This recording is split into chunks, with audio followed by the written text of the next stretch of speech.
100% of people consume social media. 3 to 5% of people post consistently. So you got 100 people watching, only 3 to 5 people. If I had to pick one on the other side, the watching or the producing, the watcher or the watched, I'd rather be the watched.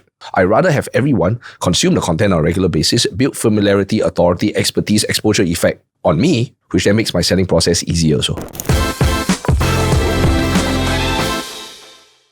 Welcome to another episode of the Magnetic Zone. So today we have a very, very special guest.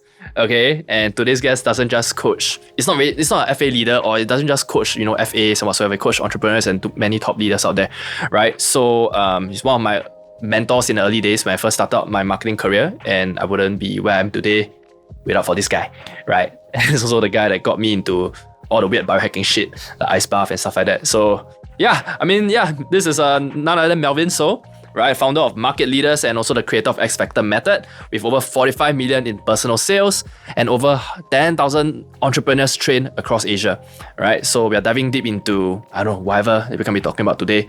Melvin was telling me earlier before this thing started, right? He said, just ask me anything, just make sure this just derails. Let's just see how it goes, right? So of course, you coach many top FAs, REs, entrepreneurs in Singapore. So of course, just want to find out more about, how is it like coaching them, right? Maybe one thing is that after working with so many top folks, what is that one thing that you see that they have in common that makes them wildly successful today? Okay, there are two parts to this question, right? The first part is, what are they like? Then how's it like coaching them? These two are very different. So what they are all like, right, is very soon after you work with these top people, you start to realize why they're top, which is the most interesting also, which I think is one of the many valuable things that I provide to people. Because when you hang out with them behind the scenes, it's very different than social media. Some of them don't really have social media, but I think within half a day, you start to realize, I think this is why this person is a top person. Okay. Yeah, first of all, they are aggressive. Now, whether they want to pretend to be aggressive or not aggressive, they are aggressive. Behind the scenes, no camera around, they're very aggressive. They want to win. They're not normal. They have an unusual appetite for risk, aggression, success. They want to win. I said that twice already. They don't want to rest. And they are like, okay, how? And they're competitive. Competitive. Yeah. So that's why I say sometimes they don't appear to be, but they are. They appear to be nice and chill, but behind they're like, okay, I want to beat this person. I want to be number one. And they're willing to do whatever it takes. So what is needed for me to get there? Right. And very quickly you start to realize the next one is their level of energy also. I find a direct correlation between people's success level and their level of energy. So without mentioning names also, I don't want to mention names. But some of them, they do 1 or 2 workouts a day while having a fuck day full of appointments. Okay. Some of them, like, they have a full day also. Then they come and play soccer at 11 p.m. to 1 a.m. Yeah, and then after this, you can reply message. After we just play. And then the funny thing is, I also reply them back. This is like 1:30, 2 o'clock after we play free soccer. Unusual amounts of energy, packed days, aggressive. Then you start to realize, okay, I can see why these people win. Because then you hang out with other people that have 1/4 of the energy. Right. Next to no hunger. Then you start to realize, okay, that's why this guy can't even hit MDRT. So number one, that's what it is like. Number two, working with them means, they really like people who are on par, on the same energy level. Okay. They like people who also share that unusual, uncommon capacity for largely being insane and like wanting to push a limit as well. I think that's why I regularly in my X Factor class now, Market Leaders class now, I always say that high net worth people, high level people want to work with equally high value, high level people also. Because they are evaluating you because they know they're crazy. They know they are unusually competitive, and they like to find people who are the same, if not higher. Right. Then they feel like, yeah, man, we can do great things together. If they look at you and you're like low energy and you're lethargic, and then you're like lembe, then they don't want to find you already. I'm just curious to just like, because you work with the top folks, but at the same time, you probably have worked with people who are like, still figuring things out. Yeah. Right? So I'm just curious, like, why these top folks have such aggression? Like, where did this aggression come from? Like, I got asked them that question before. I said, like, some of them are born competitive. You speak to some of them, and I also don't know. So that's why I start to kind of realize also. I when people ask me that, what makes a winner and say nurture versus nature question, I used to say, well, everyone can be. These days, I have a more adjusted answer. I have met people, and it seems like their nature, whatever they went through also, or maybe their family environment when they were growing up, was very harsh and, it pushed them and propelled them to be this way. Some of them did a lot of sports, so they naturally have that drive.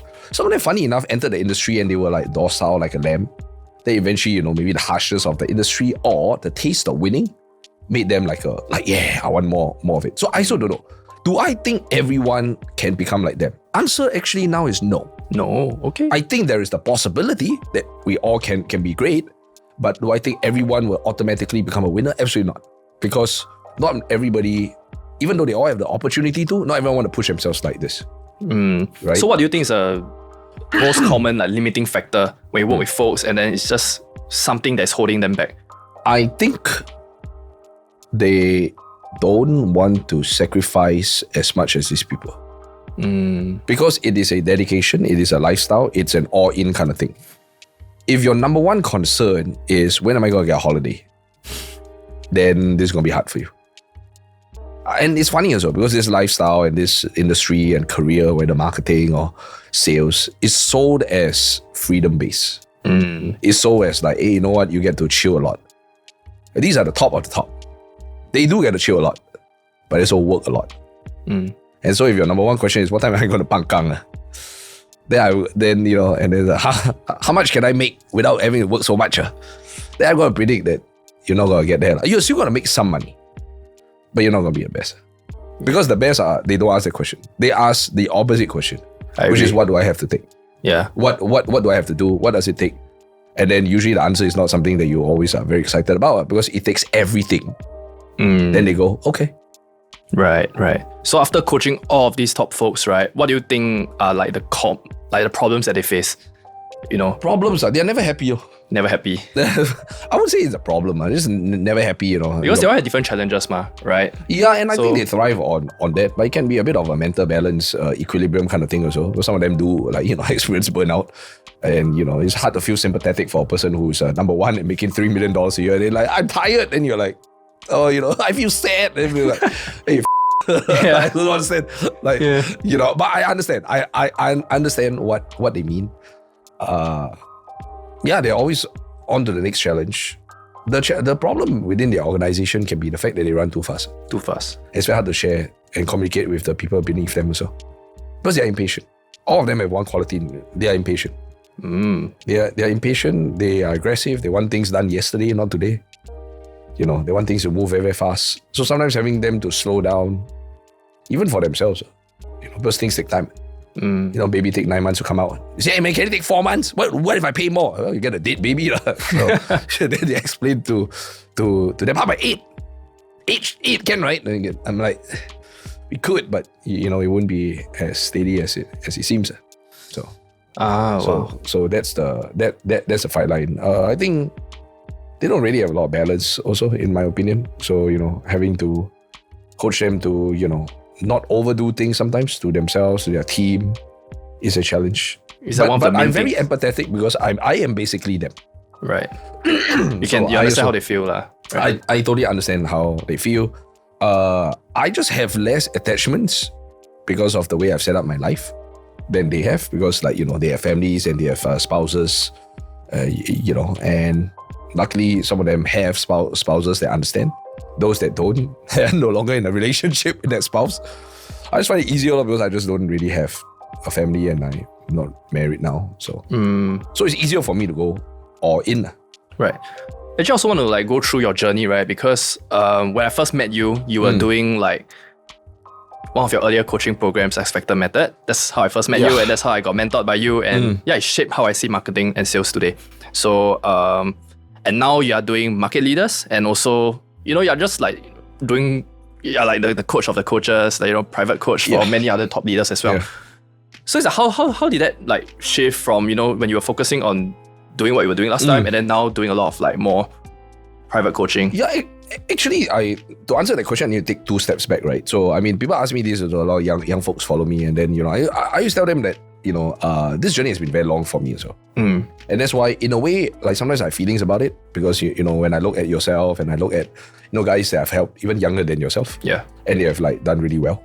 And I also have a feeling also, because, you are 27. See, when I was 27, I was making $800 a month, bro. Really, man? Yes, bro. I was started at 20. Oh, so okay. I left watching straight A's, 4 A's from the best program in the humanities program in Hwa Chong, at 18. And I, with the grades I can go to Harvard or anywhere else, I told my parents I want to drop out of school. Of course, they were not very happy because, at least if your grades suck, then you drop out, it's fine.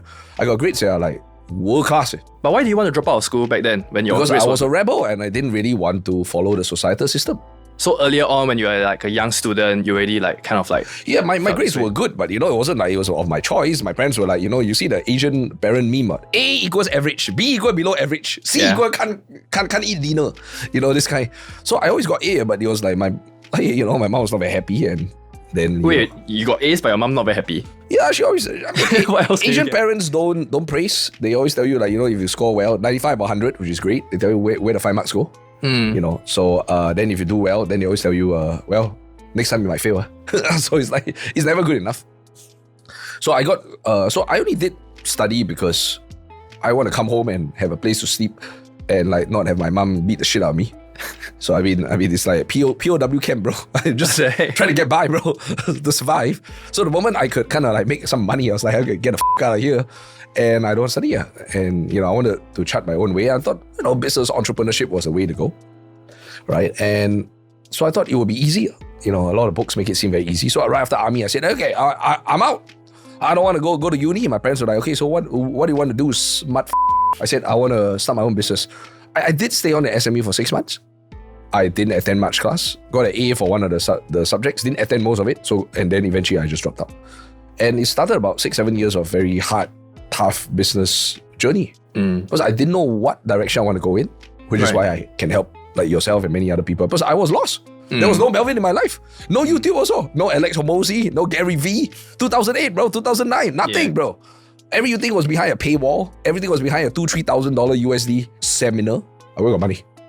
Right? So I didn't know what the fuck I was doing. I tried everything on eBay lah. No drop shipping now. Now we got drop shipping. Last time it's eBay. I tried eBay, flyers, kids program lah, writing a bit of marketing here. I was a copywriter to a dating coach lah. Tried every kind of weird thing also. No work ethic, no skill, no knowledge, no friends, no clue.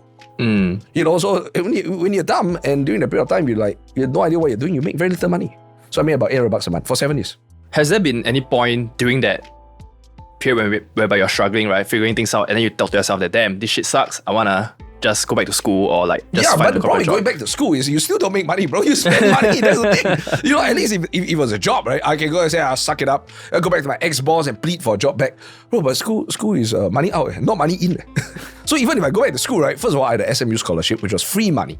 And at one time, my grades were so good. But I dropped out, so I can't go back and be like, hey, sorry guys, can I get the scholarship again? You forfeited it, right? Yeah, I just left. I cannot go back. Oh, then your parents are rich, right?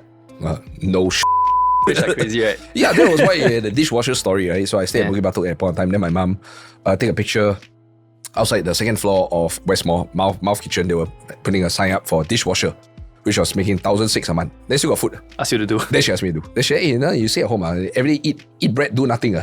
She didn't know what I was doing. She asked me to be a dishwasher. Actually, I thought about it also. I thought, hey, 1,600 is actually not bad. Because I'm making about average $800 a month or so. I said, hey, there's still got food. Maybe wash some dish. But I didn't do it. So it was very, very difficult. It wasn't until I met mentors and, took the last dollar my dad wanted to loan me. He said, after this, son, I love you, but you're on your own. I went to find Marshall Thurber and learn a whole bunch of things, and everything start to turn around for me. So that was the turning point. Yeah, that was the turning point. It was a very difficult journey also. It was very hard also. So then that leads me to answer your question also, right? So as I go through the wilderness and unclear, unsure, I know what it's like.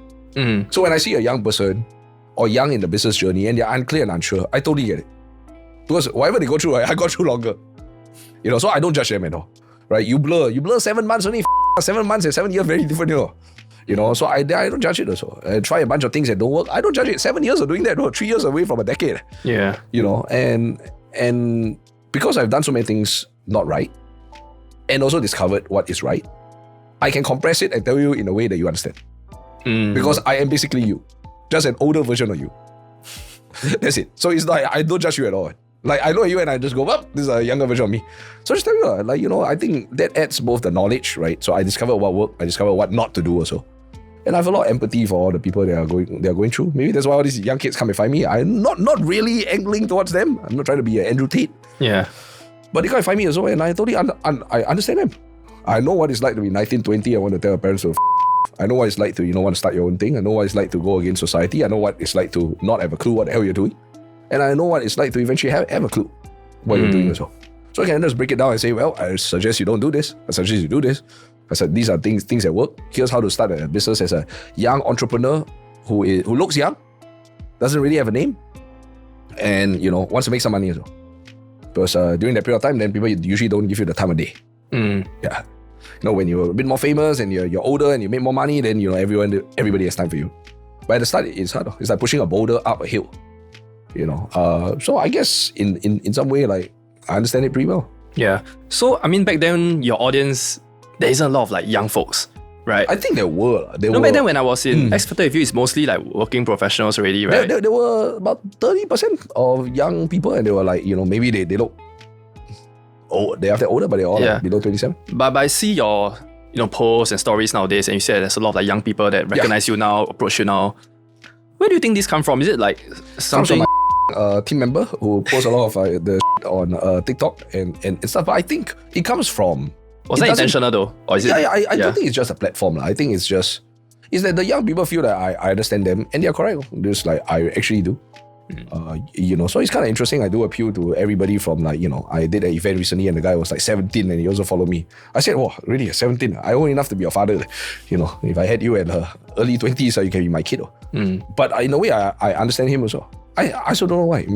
I understand he wants to break out of poly and start something, and that was basically me when I was in tail end of JC. Right. There are all these young folks who are thinking of dropping out of school. What do you tell them? Just drop out. First of all, they watch my stuff and they proceed to drop out. Before they even like... Yeah, they a lot of them, they want to drop out. They don't give a fuck about school anymore. And I'm not saying like, I always tell them to listen to the full version of my story, because after I dropped out, it wasn't... Dropping out is the easiest one. It's like throwing a letter or resigning. It's the easiest part. What you do after is the most important part. Last time when I resigned, I did do some kind of work for a while. And resignation letter is very easy. Now ChatGPT can write for you in 30 seconds. Oh yeah. But after you resign, and let's say they accept, what you going to do now? You smart what you going to do? What business you going to start? What skill you have? Yeah. Who's your network? So dropping out is one thing. Knowing what to do is another thing. And I always tell them, hey, if you don't have if you're on a boat now and you want to jump off the boat, I think it really helps to have another boat. If you don't, you land in the water. Then the water got sharp also. Then the water is cold also. Then you're not going to last very long. Right? So telling people you want to drop out is the equivalent of saying I want to jump out of the boat. Jump! Better have another boat, bro. At least have a life jacket. You can swim? Cannot. Then you gonna die, bro. So is Morgan gonna continue school? I always tell them to be sensible. Yeah. And I always tell them to think and plan for what happens next. And I want to talk very quickly also about the epidemic of marketing. Everyone talks about the trust recession that happens these days. And the fact that, there are so many people coming out and there's a problem. The problem is not the fact that you have a lot of young people wanting to be entrepreneurs. You have a lot of young people who have learned marketing. So they look like an eagle, quack, no, they don't quack, but they fly like an eagle, walk like an eagle, but they're not eagle. So the delivery is the problem these days. Because everyone teaches you how to market and brand and position yourself as an expert. So a lot of young people are doing that. Yeah. But after the branding and positioning and looking like you got liao, behind nothing. And that's the problem also. And when you talk brand, sell, position like you're an expert, but deep down you're not, then you get exposed pretty quick. So what makes an expert behind it is a skill, ethic, character, and a whole bunch of things. And I totally understand, because when I started out, I had none of these things. Right? The good or bad news is I didn't even look like an expert also. Right. So I didn't look like one, I wasn't one, so everything tanked. Now, maybe it's a bigger problem to look like one, position like one, but actually not be one. Because then after that, now people pay already and come in and realize, what, this is a $10,000, I paid 10K already, this is not even worth $100. Now you get a lot of pissed off people also. So then you have a lot of things that crumble. Because in order to be an expert and to be deserving and worthy of that 10,000 or whatever, 25,000 that everyone wants to charge, right? You got to have the knowledge of that person. You got to have the work ethic of that person. You got to have the character of that person. You got to have the wisdom of that person. Right? Because that's what you want to look like, right? Yep. So people pay already, because the marketing is so good. Hormozy taught you well. Andrew Tate and Iman Ghazi taught you well. What if you're not that person? You're 22 years old. Are you really that person? If you're not, now we have a problem. Now you got a bunch of pissed off people. So it takes a process to develop and grow and become that person also. Right. So that you don't just sell. Yeah. Let me take out. You don't just sell, but you actually are that person. And when you're really that person, then you can hold on to that clients also. Because if you're not that person, what tends to happen after a while, right, is the fact that people pay, then they are pissed off with the delivery, and they start to cow moo to everybody. Then now you have a lot of problems. And then that's the next thing I want to talk about also, which is reputation. Yeah. Because if you that reputation up, now you have a huge problem. Because then reputation is like getting a red card. If you get a red card, you cannot play. Then you got to disappear for 3-4 years. And that happens to a lot of young people also. They come on and they make wild claims and they piss a lot of people off. And you don't want to get red carded when you're 21, 22. Yeah. Because sometimes people remember. Then, like, when you get red carded, which means your reputation goes down, bro, then 3 years later, you're still 24, 25. Then maybe people still remember. And you're still very young. You kind of understand? Yeah. So I always caution people to, okay, I know you want to make money faster. I know you study all the marketing methods. You're very aggressive to want to position yourself even though you don't have all the elements yet. I would simultaneously spend all the time growing your character, your skill, your wisdom also. So you don't just get a bunch of people to come in, pay, realize it's shit, then now tell everyone, don't follow this guy, he's shit. Because if that happens, very, very hard. And you're early in your career also. So imagine getting red carded early in your career. Then, hey bro, it's going to be a long journey. Yeah. Yeah, so that has happened to, definitely people. And every time I see the young folks who get kind of like red carded also, which means, their reputation goes down. You don't hear from them for 3-4 years. Sometimes you don't hear from them anymore already. Yeah. So, just as a older brother, I'm like, guys, please watch, understand this. Yeah. Because it can be a real concern. Yeah. I mean, since we are on the topic of young folks, right? And a lot of them are like following you now and stuff like that. Probably because you're now more active on social media. True, right? true. Way more active. So what got you to actually start, doubling down on your social media? I mean, back then you were doing content but now it's like even more. Bro, first up, shout out, you guys can check out Ryan's amazing work on Trident. It just helps a lot of folks with their social media videos and stuff, I really think that if you're looking for someone to help you with that, you can reach out to Ryan. I think it's really important. 100% of people consume social media. 3 to 5% of people post consistently. So think about it this way. So I realized that this social media thing was really serious very early on. So I'll give you 2 or 3 things I think are very useful. Yeah. So opposite my office is at Red Hill, Bukit Merah area. Opposite the office is a duck rice and fish noodle store. Right? There's a hawker center that sells it. So one day, I was going to order duck rice. And I realized that the auntie, 60, 70 years old, was watching her videos. Because no one was at the duck rice store. So she watched her. The moment you come and order, she'll go and chop the duck for you. Then she'll go back to watch. Auntie addicted to watching video. The hawkers all addicted to watching video. Remember, last time you always say, this social media thing is a young person thing. No. Auntie, uncle, everyone who is not making drinks, serving drinks, making food, when they're free time, they're all watching video. Yeah, I realize a lot of these older folks, they are just not they're mostly consumers, they're not really creators in the platform. Yeah, but you go and see Yeah. So everybody watch it. If auntie also watch, my mother also watch it. My mother on social media. Yeah, same. So 100% of people consume. That's when I start to realize, this is not some this platform is only for young people. No, everybody's watching.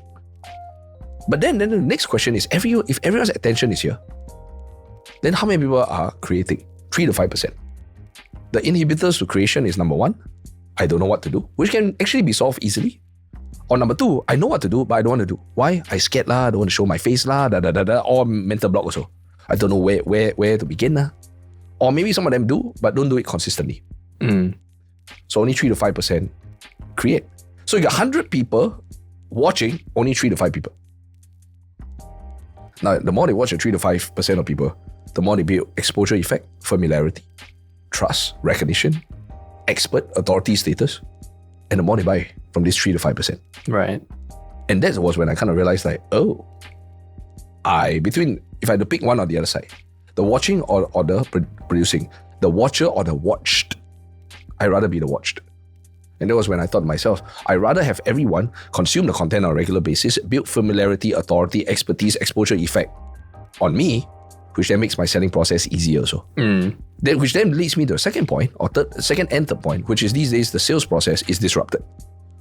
A long time ago, I thought this is an X factor, and more so today. There was no social media. So people don't know you, they just meet you, and you have to do what I call presentation of a lifetime. Sit down at the hawker center, you open up your clear folder, and you talk like nobody. You talk like your family is being kidnapped and held at gunpoint. And if you do the best presentation, they will buy. Now, it doesn't work like this.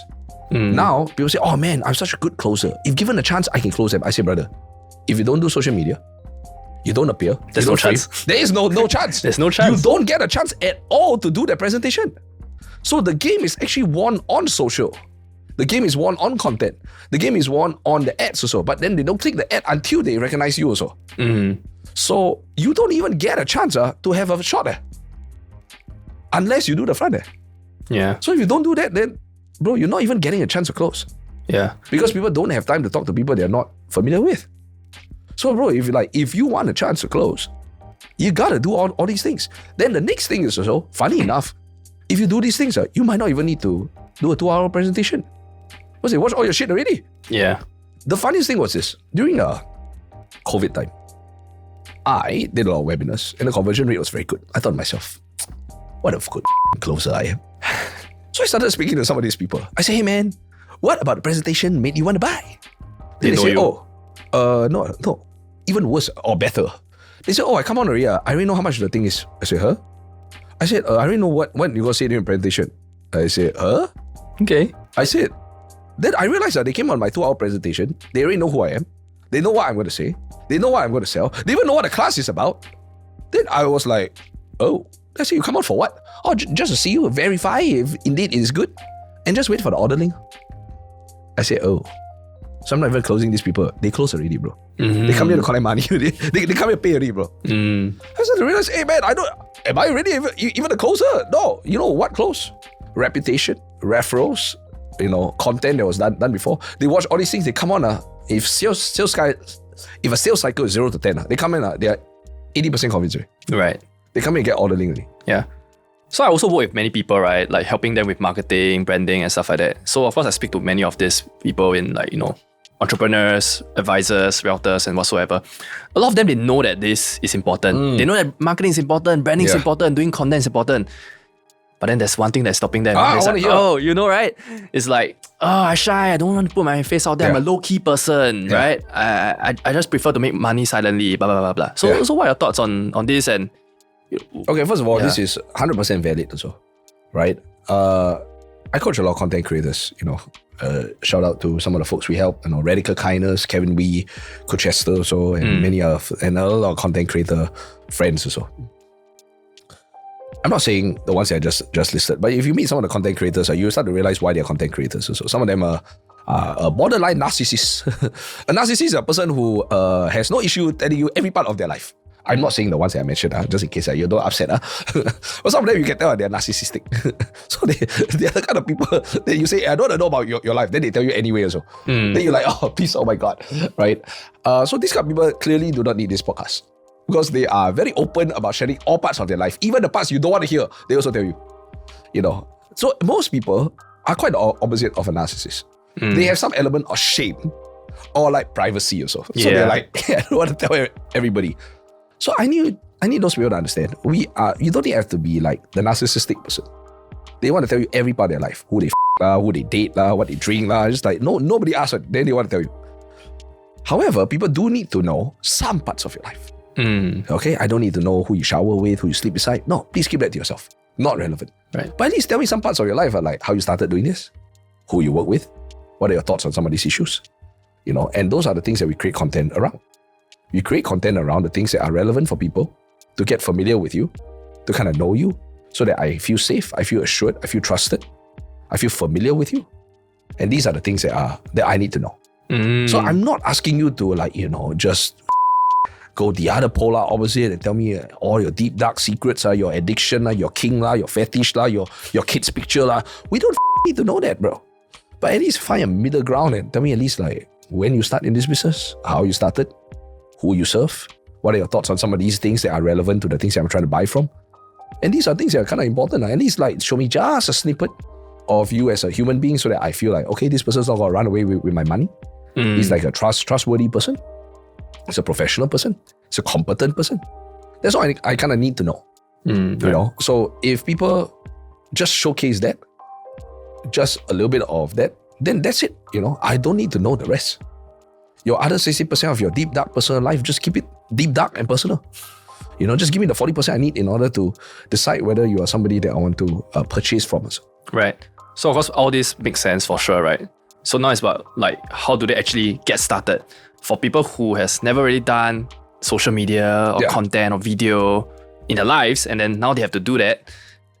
Okay, for me, I can resonate with them because you know me, right? Back then you were telling me the same thing, like, you know, Ryan, you're doing this whole thing, but you're not putting yourself out there, right? So it was also something that I struggle with, which is quite funny because you do this so well for some of the other people.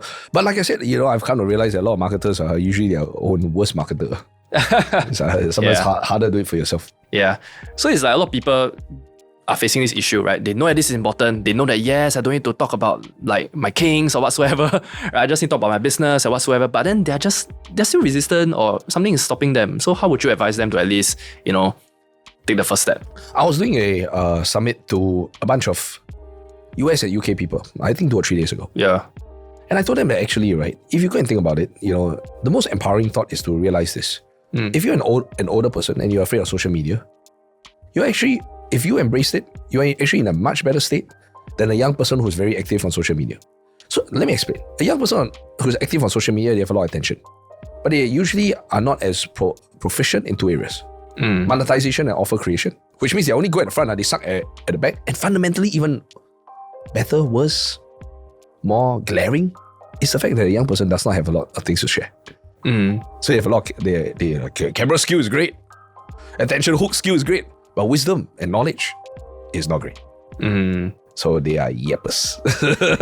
I'm not saying, don't agree, not saying you are yepper, but thank you, if you're 19 or 20, what do you really have to share? In terms of life experience and things that you have gone through, it is limited. Not because you're dumb, but because you are just starting out. You can't understand? Yeah. Now you're older and you're 40, 45. You actually have a lot more things to share. Just if you were willing to give yourself the chance to share it and improve on the attention part and the sharing part, you actually have a wealth of knowledge to share. You will actually do way better than the younger person. So that realization is an empowering thought. Right. You have a lot of things to say. The young fellow might run out very soon. Well, he's 19. He's just starting out. What does he have to share? A few years of school? 3 months of watching YouTube videos? Where's the life experience, right? He might run out of content soon. You don't run out of content, but you've been doing this shit for 20, 25 years. Give yourself the chance to sit in front of the camera and share what you've done, mistakes, etc. over the last 25 years. If you did it, you will do way better. Yeah. So that is the most empowering thought. And I told them also, because the entire room was filled with folks who were older, right? They are older white folks from US, UK, etc. And I told them, all of you are late 40s and 50s and 60s, you have so much to share. Give yourself the chance. If only you change your mindset towards like talking, you will do so well. Right. You know, because you have so much to share. So what kind of like, you know, I'll say this year, right, 2025, you double down on content. I mean, I because I've been following you for many years, right? So I know that this is the year that you will double down more on content, maybe because you have your intern and whatsoever. But, you know, after doing this consistently, right, for, okay, probably more than a year, but now this time around 2025, more focused. Yeah. What kind of like benefits you start to see from doing this? I think straight up, right, which is, you know, I just want to give a second shout out to Ryan and Trident. And, you know, because, you know, I help you and I know some of the clients that you've helped. You know, people watch this stuff. They really do also. You know, some people get confused by vanity metrics. My video never gets 60k view. Actually, you might not need 60k. Yeah. Some at 1.6, 2.6, 6.6 is the type of people that watch. That's the most important. Now, people actually, number one, people do watch this shit. Number two, when they watch it repeatedly, they start to build familiarity with you. So, clients that you have helped on, and for myself, they have both reported that they start to get recognized. They start to get celebrated. They start to get opportunities. And so, in terms of the sales process, they start to overcome the initial phase of like, who the f*** are you? You know, that familiarity. In fact, there's like, ooh, wow. You know, I watch your stuff. Nice to meet you. right? So that really helps in terms of the framing for a sales conversation. But more importantly, after you consume quite a bit of that, then you just reach out and say, hey, can I join your team? Can we get on a call? Can we chat? Yeah. Can we talk? And it's like, guys, this is the wet dream we've been waiting for, where, you put out stuff also and people just come in having watched the stuff ready to pay. That's every salesperson's wet dream. Yeah. You dream about people just coming in and be like, I want to pay. And then they're like, type three sentences, send me the link. Nice. Not send me the proposal, send me the payment link. Yeah, right? I mean, sometimes they even it can be send me the proposal, but they're the one chasing you. Not you the one going, hello, hi, and then they click, reject. Now they come in and they're pre-framed. Right. So they're not even leads.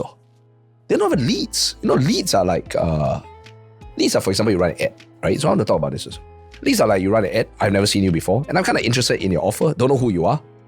So on a scale of 0 to 10, I might be a 1, which means I'm interested in your ad, but don't know who you are. So I need a lot of persuasion because I have a lot of questions like, how long have you been around? What do you do? What makes you special? So I'm a lead. Now, when you get people through and they watch your content, they're not really a lead. Maybe I can find a better word for it, right? But they're kind of a follower / lead / audience. Fan.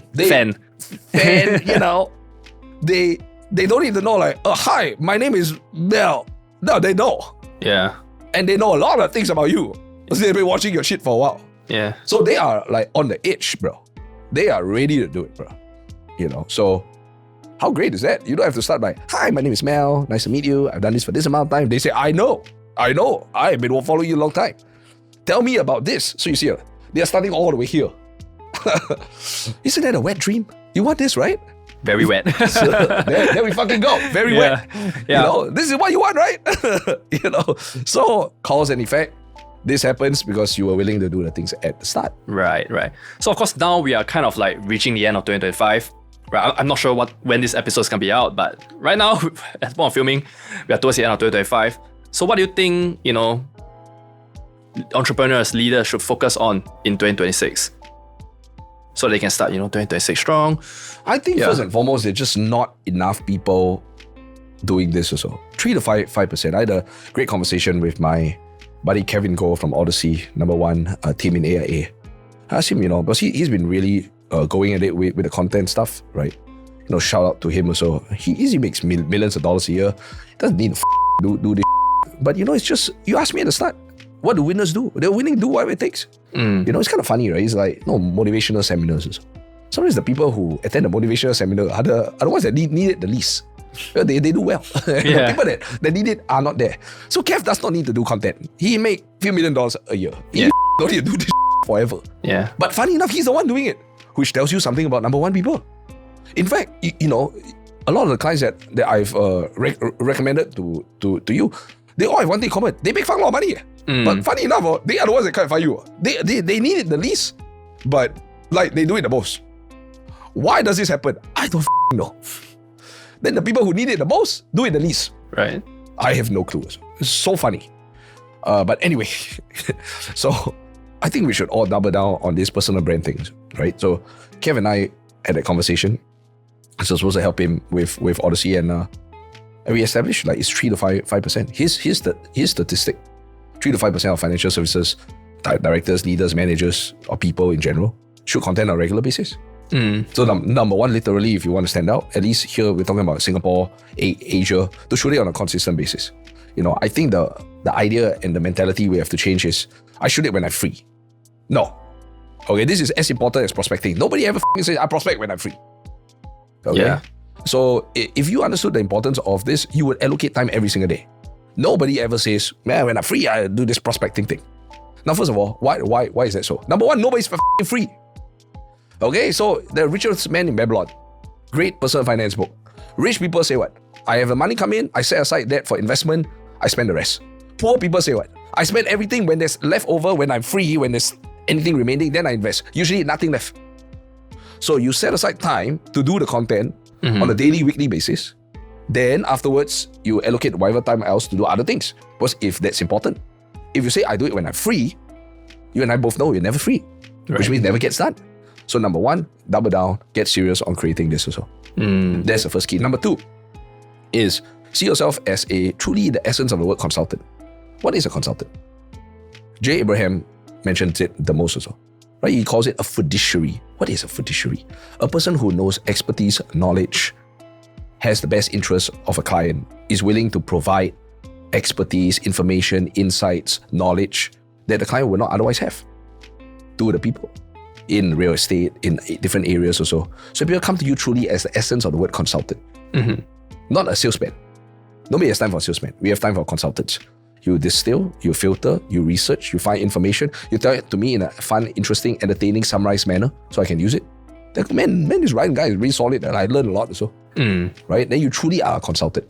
So number one, you create content, you're interesting. I relate to you. And number two, right, you give me information in a bite-sized manner with my best interest at heart. Then shit, man, then you are my guy. You know, so we teach the 5 C's at our market leaders class, right? The first C is a character. How do you want to put forth and portray yourself? Then it's content, you know. Ads also is a form of content also, because why? Ads work better when you have content. So, you know, ads let people know about the offer you have. Yeah. Then afterwards, community, cultivation via email, Telegram, a whole bunch of different things also. Then when they come in and, you know, they finally watch all of these things and they want to get close to you, they are level 7, level 8 of a 10-step process. They know you already, they like you already. They're like, all right, I watch your stuff, man. I want to buy from you. You are their chosen one. They chose you already.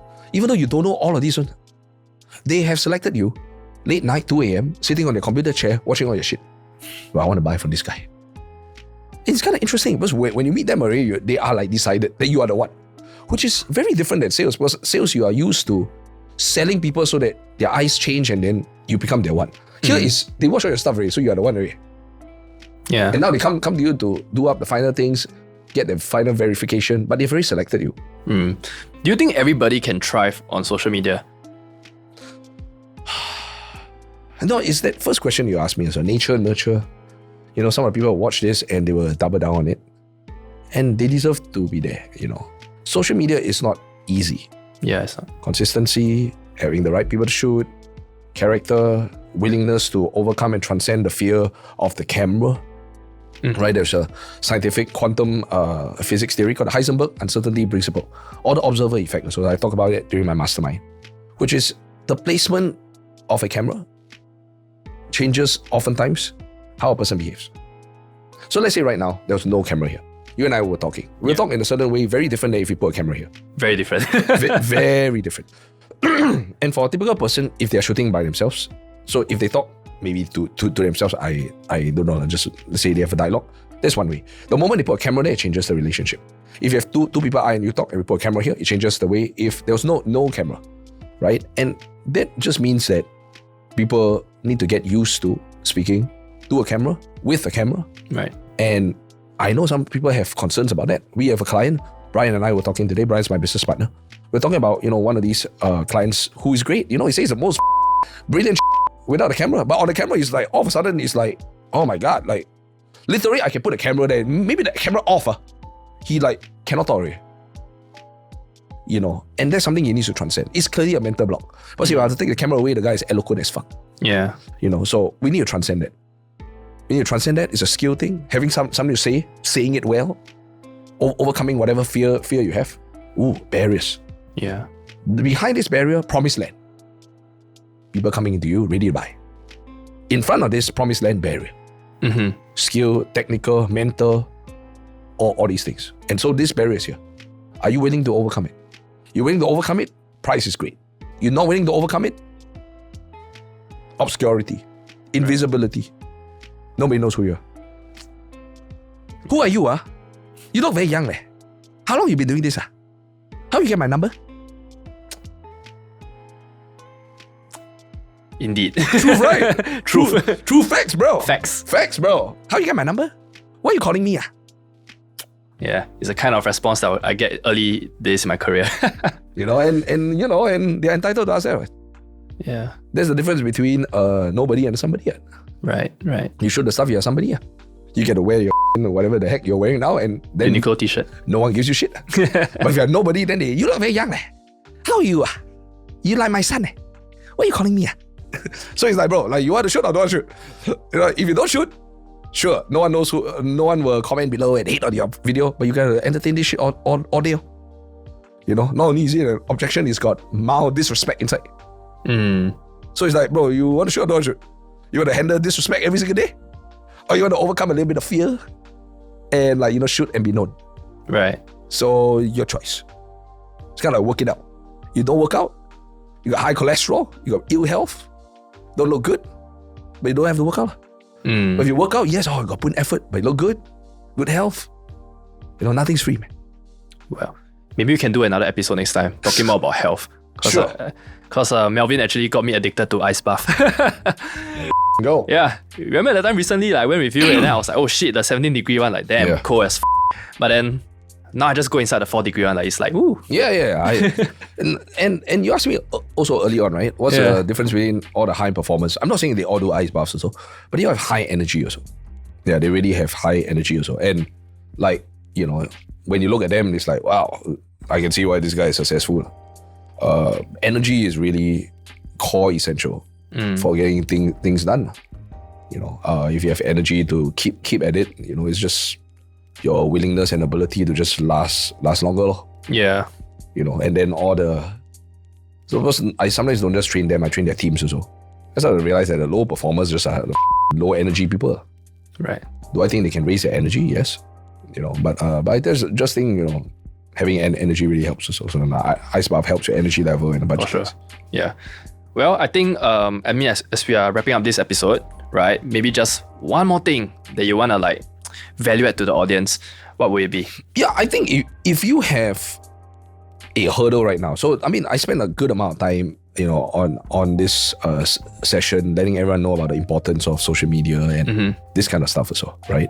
I really think that in this day and age, one of the critical things is to ask for help and to get help also.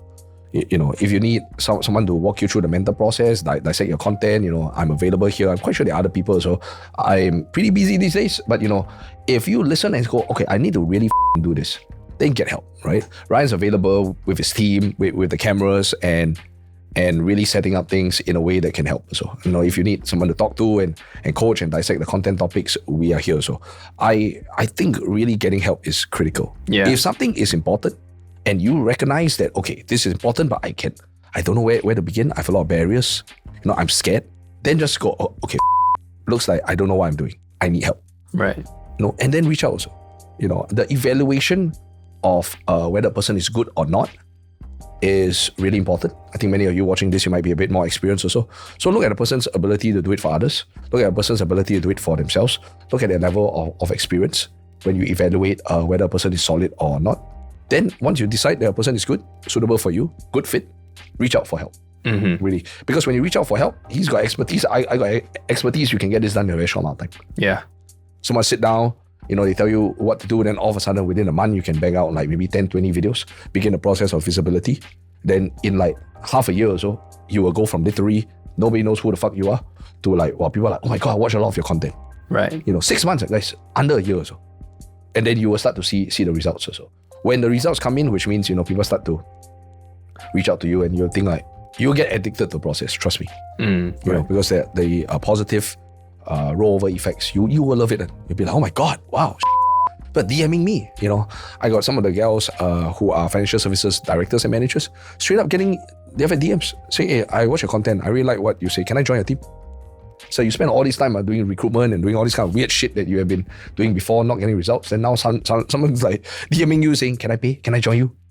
Then you'll be like, oh wow, this actually works. Yeah. Melvin, this episode is really solid goal. And I would love to continue this episode. Just chatting more with you, but perhaps we can do a part 2, right? No problem. Yeah. Part two. We can do a part 2. Right, but I think, of course, now we are running short of time. So, sure. Yeah, let's wrap it up. And yeah, appreciate you for having Take care, my man. today. Take care. See you guys. See you guys. Bye-bye.